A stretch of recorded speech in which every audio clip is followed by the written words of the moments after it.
Contract marriage ഭാഗം 66 written by rose. കഥ കേൾക്കുന്നവർ കമൻറ്റ് ചെയ്യണം, ചാനൽ സബ്സ്ക്രൈബ് കൂടി ചെയ്യണം. ഇനി കല്യാണത്തിന് 3 ദിവസം മാത്രമേ ബാക്കിയുള്ളൂ. ഒരുക്കങ്ങൾ എല്ലാം തന്നെ പൂർത്തിയായി കഴിഞ്ഞിരുന്നു. ശിവൻ്റെയും ഭദ്രയുടെയും വിവാഹം അതൊരു വലിയ ആഘോഷത്തിനുള്ള തുടക്കമായിരുന്നു.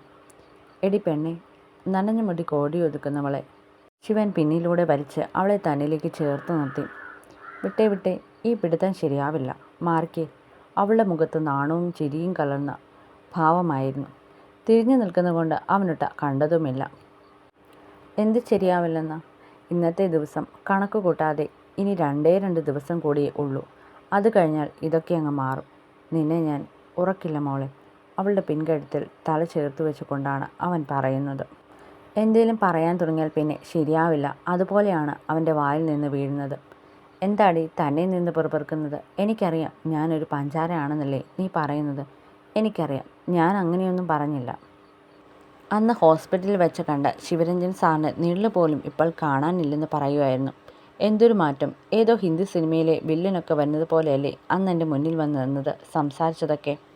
ഞാൻ എന്തെങ്കിലും അന്ന് തിരികെ പറഞ്ഞിരുന്നെങ്കിൽ, അല്ല പറയാൻ തന്നെ പേടിയായിരുന്നു. എന്തെങ്കിലും അറിയാതെ പറഞ്ഞു പോയാൽ ഇപ്പോൾ കൊല്ലുമെന്ന പോലെയല്ലേ നിന്നത്. ഇപ്പോൾ അതൊക്കെ ഓർത്തിട്ട് നിങ്ങളെ നോക്കുമ്പോൾ എങ്ങനെയാണേലും ചിരി വരും. എന്താ പറഞ്ഞേ? അവളെ നേരെ നിർത്തി ഇരുതോളിലേക്കും കൈവച്ച് കൂർപ്പിച്ച് നോക്കിയാണ് സംസാരിക്കുന്നത്. ഇങ്ങോട്ട് നോക്കടി. ചിരി കടിച്ചു പിടിച്ച് നിൽക്കുന്നവളെ താടിയിൽ പിടിച്ച് അവന് നേരെ നിർത്തി. ഒന്നും പറഞ്ഞില്ല. ഒന്ന് മാറിയതിൽ എനിക്ക് താഴേക്ക് പോകാമായിരുന്നു. ബ്ലൗസ് സ്റ്റിച്ച് ചെയ്യാൻ കൊടുത്തത് ഇന്ന് കൊണ്ടുതരുമെന്നല്ലേ പറഞ്ഞത്. ഇട്ടു നോക്കി എന്തേലും കുഴപ്പമുണ്ടെങ്കിൽ കൊടുത്തു വിടണം. ആ സാരിയൊക്കെ ഉടുത്ത് എൻ്റെ പെണ്ണ് അടിപൊളിയാകുമല്ലോ. പിന്നെ ചുരിദാർ ഇടാൻ പറ്റുമോ കല്യാണത്തിന്? ഇത്തിരി കളിയാക്കൽ കൂടുന്നുണ്ട് നിനക്ക്. ഈ പറയുന്ന ആളും ഒട്ടും മോശമല്ലല്ലോ. ഒരവസരം കിട്ടിയാൽ എന്നെ നല്ലപോലെ കളിയാക്കുമല്ലോ. അവൻ്റെ വയറിൽ മെല്ലെ ഇടിച്ചു വിട്ടവൾ ദേഹോപദ്രവം തുടങ്ങി. ശിവൻ പറഞ്ഞെന്ന് കേട്ട് അവൾ മെല്ലെ ചിരിച്ചു.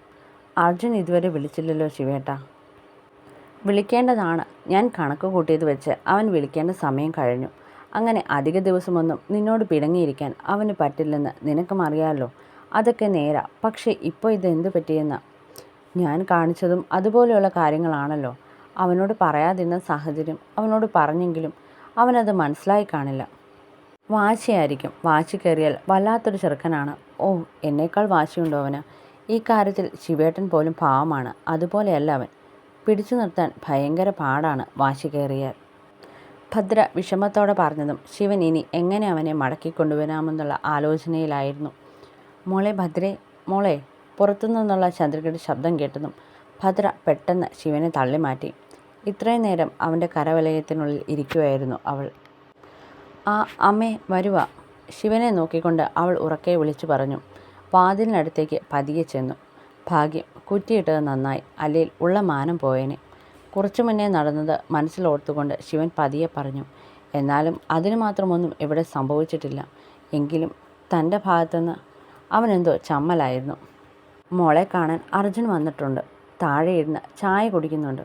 എന്തേലും ചോദിക്കും എന്നെ. ചന്ദ്രിക വാതിൽ തുറന്നതും ഭദ്രയോട് പറഞ്ഞു. ചന്ദ്രിക പറയുന്ന കേട്ട് ഭദ്ര സന്തോഷം കൊണ്ട് വേഗത്തിൽ അവരെയും മറികടന്ന് ഓടിയിരുന്നു. മോള് കഴിഞ്ഞ ദിവസം ഞങ്ങളോട് പറഞ്ഞിരുന്നു അർജുനെ എങ്ങനെ അറിയാം എന്നൊക്കെ. അവരെങ്ങനെയാണ് കൂട്ടുകാരായതെന്നൊക്കെ കേട്ടപ്പോൾ ശരിക്കും ആ ചെറുക്കനോടാണ് സ്നേഹം തോന്നിയത്. ഇപ്പോഴത്തെ കാലത്ത് ഇങ്ങനെയും ആൺപിള്ളേരുണ്ടോ? എത്ര കാര്യമായാണ് തൻ്റെ കൂട്ടുകാരിയെ അവൻ കൊണ്ടു നടക്കുന്നത്. അച്ഛനാണെങ്കിൽ അവനോട് വല്ലാത്ത സ്നേഹം തോന്നിയെന്ന് പറയുന്നുണ്ടായിരുന്നു. കാര്യങ്ങളെല്ലാം കേട്ടപ്പോൾ ഭദ്രയ്ക്ക് ഇതിനേക്കാൾ നല്ലൊരു കൂട്ട് ഇനി കിട്ടാനില്ലെന്ന് തോന്നി. ആർക്കായാലും തോന്നുമല്ലോ. ശിവനൊന്ന് മോളി. ഞാൻ എന്നാൽ താഴേക്ക് ചെല്ലട്ടെ. നീ വരുന്നുണ്ടോ ഇപ്പോൾ? ഞാൻ വന്നേക്കാം, അമ്മ പൊക്കോ.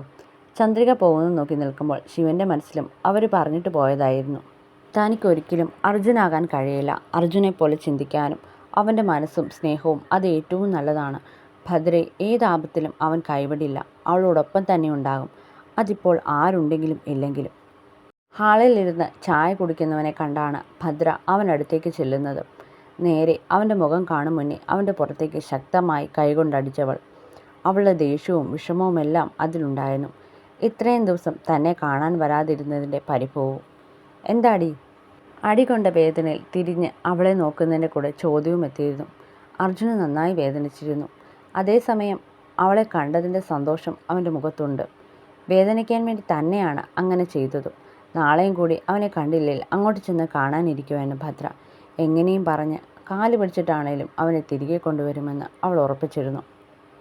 അവനില്ലാതെ കല്യാണത്തിന് നിൽക്കാൻ കഴിയുമോയെന്ന് പോലും സംശയമായിരുന്നു. പുറമെ എല്ലാവരുടെയും അടുത്ത് സന്തോഷത്തോടെ നിൽക്കുന്നുണ്ടെങ്കിലും ഉള്ളിൽ വല്ലാതെ നൊന്തു പിടയുമായിരുന്നു. ആകെ ഈ ലോകത്ത് തനിക്കുണ്ടെന്ന് ഉറപ്പ് പറയാനൊരാൾ. ശിവേട്ടൻ പോലും അത് കഴിഞ്ഞേ ഉള്ളൂ. ആള് കേൾക്കണ്ട. എന്തിനാ ഇപ്പോൾ ഇങ്ങോട്ട് വന്നത്? വരണ്ടായിരുന്നല്ലോ ബുദ്ധിമുട്ടി. അവനടുത്തുള്ള കസാര വലിച്ചിട്ട് കുറച്ച് കലിപ്പിൽ തന്നെ ചോദിച്ചു. അവൻ മറുപടി ഒന്നും പറയാതെ കേട്ടിരിക്കുവാണ്. മുഖത്തൊരു ചിരിയുണ്ട്. മനുഷ്യനെ ടെൻഷൻ അടിപ്പിച്ചിട്ട് ഇരുന്ന് ചിരിച്ചാൽ മതിയല്ലോ നിനക്ക്. കുറച്ച് ടെൻഷൻ അടിക്കുന്നത് നല്ലതാ. ഒരു കവിൾ ചായ കുടിച്ചെറുക്കുന്നതിനിടയിൽ അവൻ പറഞ്ഞതും അവൾ അവനെ കൂർപ്പിച്ചു നോക്കി. വീണ പറഞ്ഞത് കൊണ്ട് വന്നതാണോ അതോ എന്നോടുള്ള ദേഷ്യം എല്ലാം മാറിയോ നിനക്ക്? അവളുടെ മുഖത്ത് സങ്കടമാണത് പറയുമ്പോൾ. അർജുൻ ഒരു നിമിഷം അവളെ തന്നെ നോക്കി. എൻ്റെ അമ്മയുടെ വയറ്റിൽ ഇവൾ ജനിച്ചിരുന്നതിൽ പോലും തനിക്ക് ഇവളോട് ഇത്ര സ്നേഹം തോന്നുമായിരുന്നോ? ഇല്ല. അവൻ്റെ മനസ്സ് തന്നെ അവനുള്ള മറുപടി കൊടുത്തിരുന്നു. ആര് പറഞ്ഞാലും എനിക്ക് തോന്നാതെ ഞാൻ വരില്ലെന്ന് നിനക്കറിയില്ലേ? അതൊക്കെ അറിയാം. എന്നാലും അവൾ എന്നെ വന്ന് കണ്ടതൊക്കെ നീ അപ്പോൾ തന്നെ അറിഞ്ഞു കാണുമല്ലോ. എന്തോ കള്ളം കാണിച്ചതുപോലെ ഭദ്രയുടെ മുഖം മാറി. ശിവേട്ടനോട് പോലും പറഞ്ഞിട്ടില്ല ഇതുവരെ. വീണ അർജുനെ കാണാൻ പോയപ്പോൾ അവർ സംസാരിക്കുന്നതൊക്കെ വീണ അവളുടെ ഫോൺ ഓണാക്കി തന്നെ കേൾപ്പിച്ചെന്ന്. അതൊരു മോശം കാര്യമാണെങ്കിലും തനിക്കന്നത് ഒരു തെറ്റായി തോന്നിയില്ല. അറിയണമായിരുന്നു അവൻ എന്താ പറയുന്നതെന്ന്. അതിനുവേണ്ടി തന്നെയാണ് അവളോട് മുൻകൂറായി അത് പറഞ്ഞതും. അന്നവൻ അവളോട് പറഞ്ഞതൊക്കെ കേട്ടാണ് ഇത്രയും ദിവസം പിടിച്ചു നിന്നത് പോലും. ദിവസം കഴിയുന്തോറും ആ പ്രതീക്ഷയും നഷ്ടപ്പെട്ടുകൊണ്ടിരിക്കുമായിരുന്നു. അവൻ തന്നോടുള്ള വാശി കല്യാണം കഴിയും വരെ കാണിക്കുമെന്നൊക്കെ കരുതി. എന്നെങ്കിൽ അതിനു മുന്നേ അവനായി വരും, അല്ലെങ്കിൽ അവനെ കാണാൻ ഞാൻ ചെല്ലും. അപ്പോഴേക്കും അവൻ വന്നു. എന്താടി? ആ, അതിനിപ്പോൾ എന്താ? നീ എന്താ പറയുന്നതെന്ന് എനിക്ക് കൂടി അറിയണ്ടേ? അവളോട് പറയുന്നതൊക്കെ കേട്ടപ്പോൾ മനസ്സിലായി നീ അധികം താമസിക്കാതെ എന്നെ കാണാൻ വരുമെന്ന്. ഈ കല്യാണം നടക്കുന്നത് കൊണ്ടാ, അല്ലെങ്കിൽ കുറച്ച് നാൾ കൂടി ഈ പിണക്കം ഇങ്ങനെ പോയേനെ. അത്ര പെട്ടെന്ന് നിന്നോട് ക്ഷമിച്ചു തരാനൊന്നും എനിക്ക് പറ്റില്ലായിരുന്നു. അവൻ പറയുന്നതൊക്കെ കേട്ട് അവളൊന്ന് മൂളി. അതൊന്നും ആയിരുന്നില്ല അവളുടെ മനസ്സിൽ. എന്തൊക്കെ പറഞ്ഞാലും അവൻ വന്നല്ലോ, അങ്ങനെ ചിന്തിച്ചവൾ. ഇനിയിപ്പം എങ്ങനെയും കാര്യങ്ങളെല്ലാം ശരിയാകും. അവന് തന്നോടുള്ള ചെറിയ പിണക്കം പോലും മാറും. ചായ കുടിച്ചിട്ട് നീ പുറത്തേക്ക് വാ, എനിക്ക് നിന്നോട് കുറച്ച് സംസാരിക്കാനുണ്ട്. എന്ത്? ഇനിയും എന്തേലും പറയാൻ ബാക്കിയുണ്ടോ നിനക്ക്? ഇതുപോലെയുള്ള രഹസ്യങ്ങൾ? ആ ഉണ്ട്. ഞാൻ നാളെ ഒളിച്ചോടിപ്പോകാൻ പോവാ. എന്തേ, വരുന്നോ? അയ്യോ, ഞാനൊന്നുമില്ലേ. കുറച്ച് മനസ്സമാധാനത്തോടെ ഞാൻ ജീവിച്ചോട്ടെ. അവൻ കൈകോപ്പി തൊഴുകൈകളോടെ പോലെ പറഞ്ഞതും ഭദ്ര ഉറക്കെ ചിരിച്ചു. അത് കേട്ട് അവനിലേക്കും ആ ചിരി പകർന്നിരുന്നു. ഇതെല്ലാം കണ്ട് മുകളിൽ നിന്നിറങ്ങി വരുന്ന ചന്ദ്രികയുടെ മനസ്സും കണ്ണുകളും ഒരുപോലെ നിറഞ്ഞു. എന്നും ഈ സ്നേഹം അതുപോലെ ഉണ്ടാവാൻ അവർ മനസ്സ് നിറഞ്ഞ് പ്രാർത്ഥിച്ചു. ഇതുപോലെ ഒരു കൂട്ടാണ് ഒരു പെണ്ണിന് വേണ്ടത്. അച്ഛനും അമ്മയും ഭർത്താവും അങ്ങനെ അവളുടെ ജീവിതത്തിലെ എല്ലാത്തിനും ഓരോരുത്തർ സ്ഥാനം പിടിക്കും. പക്ഷെ നല്ലൊരു കൂട്ടുകാരൻ, ആ സ്ഥാനത്തേക്ക് നല്ലൊരാളെ കിട്ടുക എന്നത് അത്ര എളുപ്പമല്ല. കിട്ടിയാലോ അതിനേക്കാൾ നല്ലൊരു ഭാഗ്യവുമില്ല. ഏതൊരാപത്തിലും തനിക്ക് വിശ്വസിച്ച് ചെല്ലാൻ പറ്റുന്ന ഒരിടമാകും അവൻ്റെ മനസ്സ്. ഭദ്രയ്ക്കതുണ്ട്. ചന്ദ്രികയുടെ പിന്നാലെ ഇറങ്ങി വന്ന ശിവനും ഒരു നിമിഷം അവരെ രണ്ടുപേരെയും നോക്കി. പിന്നെ മെല്ലെ പുഞ്ചിരിച്ചു. ഈ നിമിഷം അവൻ്റെ മനസ്സിൽ അവരുടെ അസൂയയോ സ്വാർത്ഥതയോ ഒന്നും തന്നെയില്ല. അവന് മനസ്സിലാകുന്നുണ്ട് അവരുടെ ബന്ധം എന്താണെന്ന്. ഭദ്രേ, ഒരുങ്ങിക്കഴിഞ്ഞെങ്കിൽ ഇറങ്ങാൻ പുറത്തേക്ക്. വീണ വന്ന് പറഞ്ഞതും ഭദ്ര തന്നെ ഒരുക്കാൻ വന്ന ആളെ നോക്കി.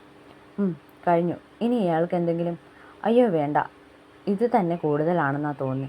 ഭദ്ര കണ്ണാടിയിലേക്ക് നോക്കിക്കൊണ്ട് പറഞ്ഞതും അവരൊന്ന് ചിരിച്ചു. ജീവിതത്തിൽ ആദ്യമായാണ് ഇങ്ങനെയൊക്കെ ഒരുങ്ങുന്നത്. വീണയും ഒരു നിമിഷം അവളെ നോക്കി. കണ്ടാൽ ഭദ്രയാണെന്ന് പറയില്ല, അത്രയും ഭംഗിയുണ്ട് ഇന്നവളെ കാണാൻ. പാവം, അവളുടെ അമ്മ ഇന്നുണ്ടായിരുന്നതിൽ എത്ര സന്തോഷിച്ചേനെ ഇന്നവളെ കാണുമ്പോൾ. വീണയുടെ മനസ്സിലേക്ക് ആദ്യം വന്നത് ഇതായിരുന്നു. എന്തൊക്കെ പറഞ്ഞാലും ആ കുറവ് അറിയിക്കാതെയാണ് ശിവൻ സാറിൻ്റെ അച്ഛനും അമ്മയും അവളോട് പെരുമാറുന്നത്. അത് കാണുമ്പോൾ തന്നെ മനസ്സിനൊരു സമാധാനമാണ്. എത്തപ്പെടേണ്ട കൈകളിൽ തന്നെയാണ് ഇത്തിരി വൈകിയാലും അവൾ എത്തിയതെന്നുള്ള ആശ്വാസം ആവോളമുണ്ട്. അർജുൻ എവിടെ? അവൻ പോയടി, അമ്പലത്തിലേക്ക്. അവിടെ എന്തൊക്കെയോ കാര്യങ്ങളുണ്ടെന്ന്. നിന്റെ വേട്ടക്കാരെന്ന് പറഞ്ഞ് വന്നിരിക്കുന്ന ഒരെണ്ണത്തിനെ പോലും ഒന്നിനും അടുപ്പിക്കാതെ അവനാ ഓടി നടന്ന് ഓരോന്ന് ചെയ്യുന്നത്. അതിനുള്ള ആളുകൾ ഇവിടെ ഉണ്ടായിട്ടും. സന്തോഷം കൊണ്ട് നിറയാൻ തുടങ്ങിയ കണ്ണുകളെ ഭദ്ര ശ്വാസനയോടെ അടക്കി നിർത്തി. ഈ ജന്മം ഇതിനേക്കാൾ വലുത് ഇനി എന്തു വേണം? എൻ്റെ അമ്മയുടെ പ്രാർത്ഥന. നെഞ്ചിൽ തങ്ങി പുറത്തേക്ക് ചാടാൻ വീർപ്പി മുട്ടി നിൽക്കുന്ന നൊമ്പരത്തെ എങ്ങനെയൊക്കെയോ അവൾ അടക്കി നിർത്തി. ഒരു ജന്മം കൊണ്ട് തീർത്താൽ തീരാത്ത കടപ്പാടുണ്ട്, കൂടപ്പിറപ്പിനേക്കാൾ വലിയ സ്ഥാനവും. നമുക്ക് പോകാം, ഇനിയും നിന്നാൽ സമയം പോകും. ഇപ്പോൾ തന്നെ ശിവേട്ടൻ 2-3 തവണ വിളിച്ചതേയുള്ളൂ നമ്മൾ ഇറങ്ങിയോന്നറിയാൻ. വീണ പറഞ്ഞതും കേട്ട് ഭദ്രയുടെ നെഞ്ചിടിപ്പേറി. ഏതാനും മണിക്കൂറുകൾക്കുള്ളിൽ തൻ്റെ കഴുത്തിൽ ശിവേട്ടൻ്റെ താലി വീഴാൻ പോവുകയാണ്.